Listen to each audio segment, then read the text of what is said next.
नमस्कार, मी नरेश बोपचे सत्य को जाणून न्यूजमध्ये आपले स्वागत आहे। मुख्यमंत्री माझी लाडकी बहीण या योजनेचा सुधारित परिपत्रक आता शासनाकडून निघालेला असून त्यामध्ये थोडेफार बदल करण्यात आले असून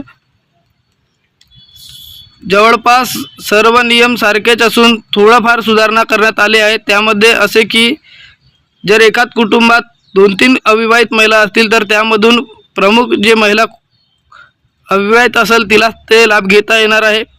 बाकी सर्व 21 ते 60 कुटुंब प्रमुख महिलांना त्याचे लाभ जसेचे तसे घेता येणार।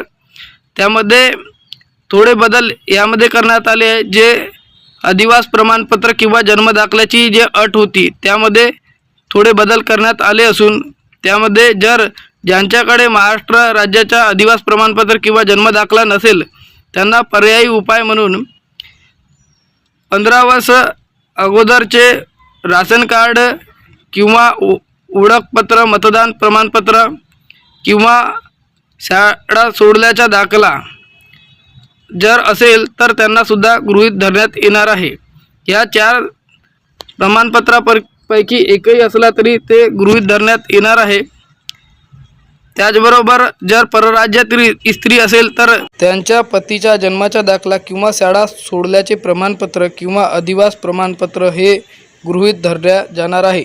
उत्पन्नाच्या दाखल्याची जर गोष्ट केला तर ज्यांचे राशन कार्ड पिवळे किंवा केसरी असेल त्यांना उत्पन्नाच्या दाखल्यातून सूट देण्यात आलेली आहे। तर अशाच बातमीकरिता सत्य को जाणून न्यूजला बघत राहा। मिळूया पुढील बातमीमध्ये, तोपर्यंत नमस्कार।